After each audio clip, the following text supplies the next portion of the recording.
Hello दोस्तों, Trilok innovation channel में एक बार फिर से आपका स्वागत है। ट्रांसफॉर्मर की एक और क्लास हम लेके आए हैं। इसमें हम गहराई से समझेंगे और चीजों के बारे में एनालिसिस करेंगे।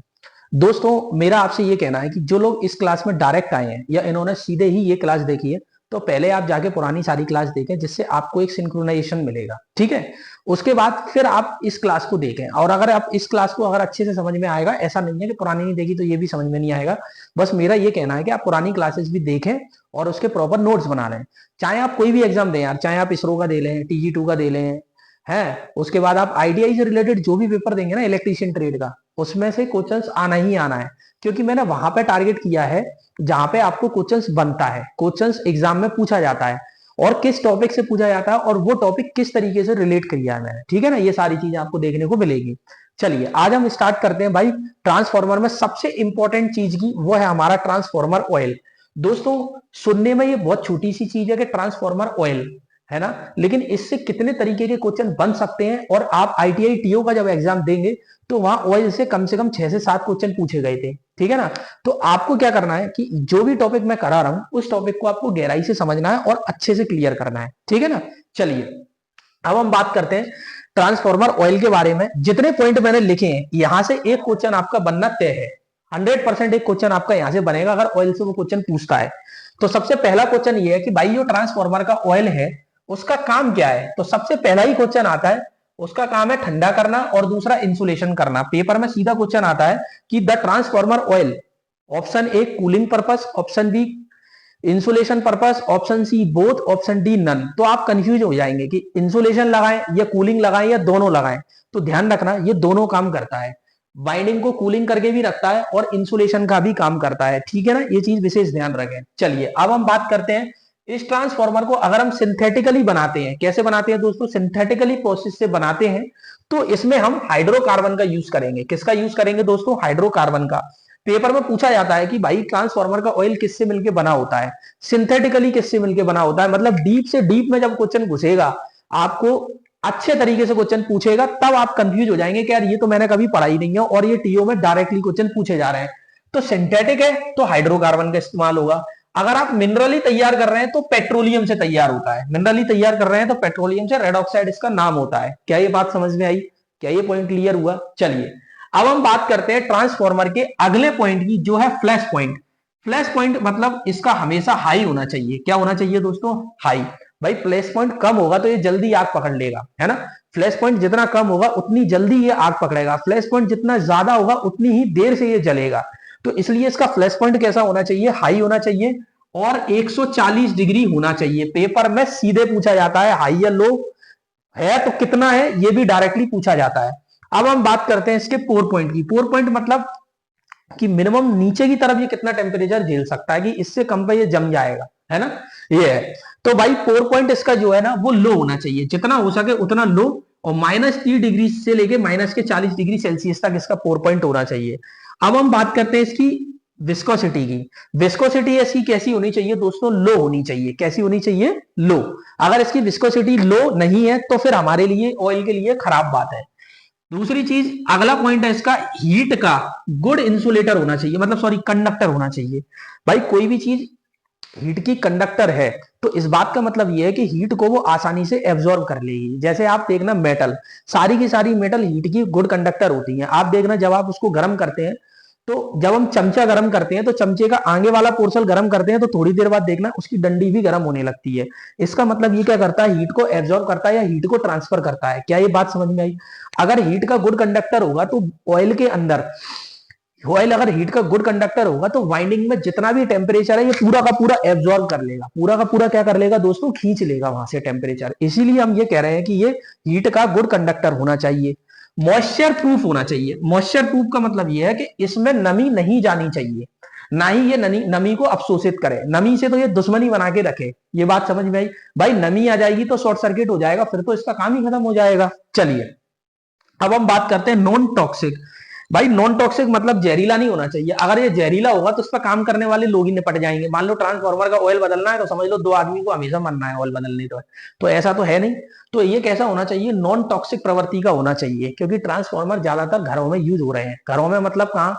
घर के बाहर जो कॉलोनियां, वहां अगर ये जहरीला होगा तो फिर लोगों के लिए नुकसानदायक हो जाएगा ना। क्या ये बात समझ में आई? चलिए अब हम बात करते हैं अगली, गुड डाइलेक्ट्रिक स्ट्रेंथ होनी चाहिए। भाई इसकी डाइलेक्ट्रिक स्ट्रेंथ अगर कम होगी तो इंसुलेशन भी इसका घटिया हो जाएगा। डाइलेक्ट्रिक स्ट्रेंथ हम चाहते हैं कि जितना ज्यादा हो सके उतनी अच्छी है, जिससे ये अपना इंसुलेटिंग प्रॉपर्टी को शो कर पाए। क्या ये बात समझ में आई? क्या ये पॉइंट क्लियर हुआ?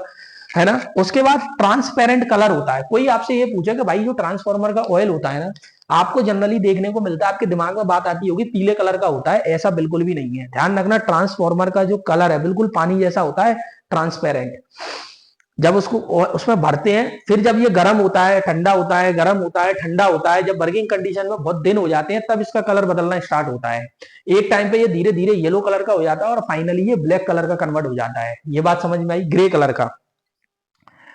चलो ये पॉइंट आपका क्लियर हो गया। पाले येलो भी बोलते हैं, पेपर में कभी कभी ये वाला वर्ड भी पूछा जाता है, पाले येलो। पार्ले येलो नहीं, कहीं पार्ले जी का बिस्किट वाला येलो समझ लेना, पाले येलो, ठीक है।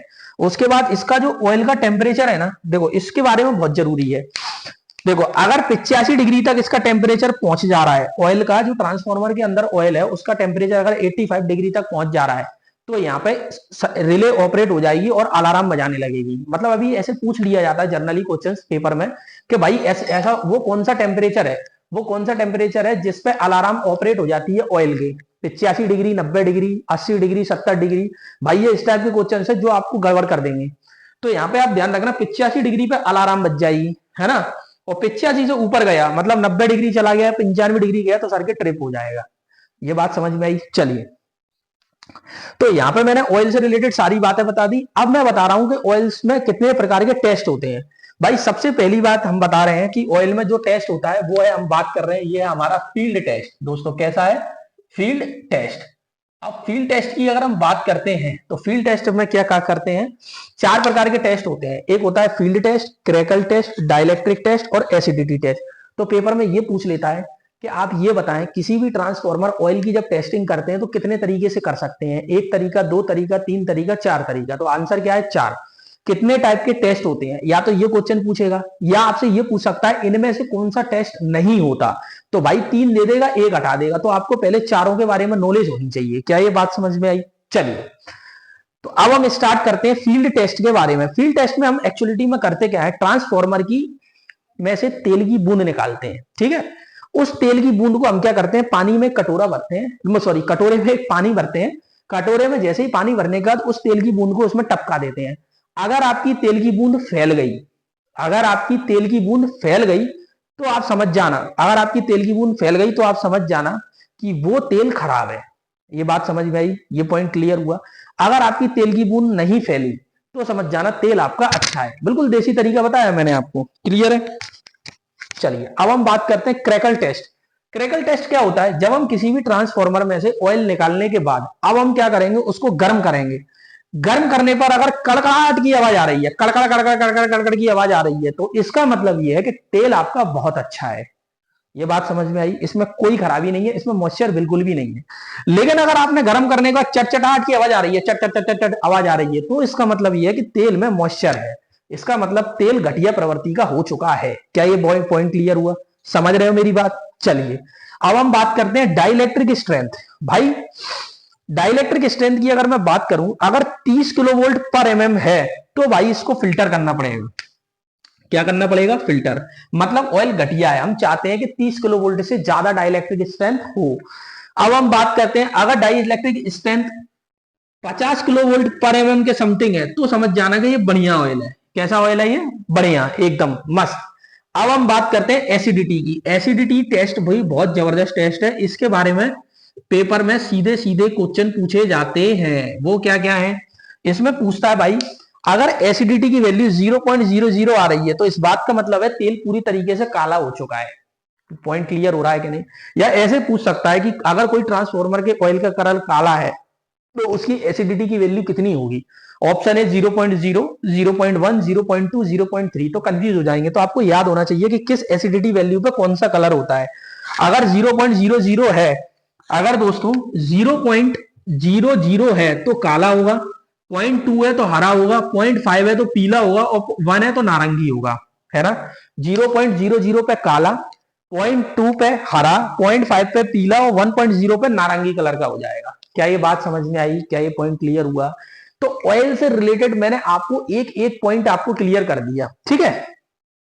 कि कूलिंग इंसुलेशन का काम करता है, सिंथेटिक कॉयल है, मिनरल है, flash point, pour point, low viscosity, है ना, नॉन टॉक्सिक होना चाहिए, गुड डाइलेक्ट्रिक स्ट्रेंथ होना चाहिए, कितने टाइप के टेस्ट होते हैं, field test, crackle test, dielectric test, acidity test, ये सारे के सारे मैंने आपको बहुत अच्छे से क्लियर कर दिया। अब ऑयल से कोई भी क्वेश्चन आएगा आपका पेपर में, कोई भी क्वेश्चन नहीं छूटेगा।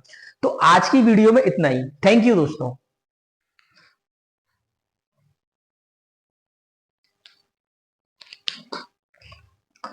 हेलो दोस्तों, जो मैंने अभी आपको ऑयल का पढ़ाया था, अब उसके आगे का पार्ट और है, बस ये वाला पार्ट और आप क्लियर कर लेंगे तो ये वाली क्लास आपकी पूरी कंप्लीट हो जाएगी।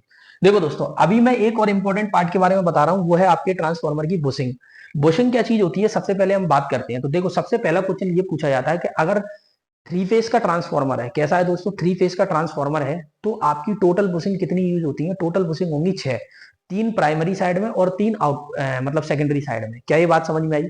तो जो भी पावर ट्रांसफार्मर है उसमें बुशिंग का इस्तेमाल किया जाता है। उसमें टोटल बुशिंग कितनी होती है अगर थ्री फेज है तो 3 इनपुट के लिए और 3 आउटपुट के लिए। क्या ये बात समझ में आई? चलिए, अब ये पूछता है कि इसका एक सिरा वाइंडिंग का, दूसरा सिरा इंस्टॉलेशन का। मतलब क्या चीज है कि वाइंडिंग का एक सिरा, मतलब बुशिंग का जो एक सिरा है वो वाइंडिंग से कनेक्ट होगा, और बुशिंग का जो दूसरा सिरा है वो इंस्टॉलेशन से कनेक्ट होगा, जहां पे हमको सप्लाई देनी है उस हिस्से से कनेक्ट होगा। क्या ये बात समझ में आई? अब हम बात करते हैं टोटल कितने पॉइंट्स, मतलब कितनी बुशिंग का इस्तेमाल होता है दोस्तों? 6। लंबाई इसकी लगभग होती है 3.7 मीटर। पेपर में सीधे क्वेश्चन आता है कि भाई जो ट्रांसफार्मर की बुशिंग है उसकी हाइट लगभग कितनी होती है, तो 3.60 मीटर होती है। कितनी होती है दोस्तों? 3.7 मीटर। क्या ये पॉइंट क्लियर हुआ? उसके बाद बात करते हैं अपन बुशिंग के आकार की। तो बुशिंग का जो आकार है ना, वोल्टेज रेटिंग और टैंक के आकार पर निर्भर करता है। किस पर निर्भर करता है दोस्तों? वोल्टेज रेटिंग और टैंक के आकार पर। ये बात समझ में आई कि जो भी ट्रांसफार्मर की बुशिंग है, एक तो वोल्टेज रेटिंग पर निर्भर करता है, दूसरा टैंक के आकार पर कि टैंक कितना बड़ा है उसके हिसाब से हम क्या लगाएंगे, हम बुशिंग। ठीक है, अब हम बात करते हैं, इसमें 2 भाग होते हैं, है ना। कोई भी बुशिंग है उसके 2 भाग होते हैं। पहला भाग इसका चीनी की मिट्टी या पोर्सिलेन का बना होता है। किसका बना होता है दोस्तों? पोर्सिलेन का। ये पॉइंट क्लियर हुआ।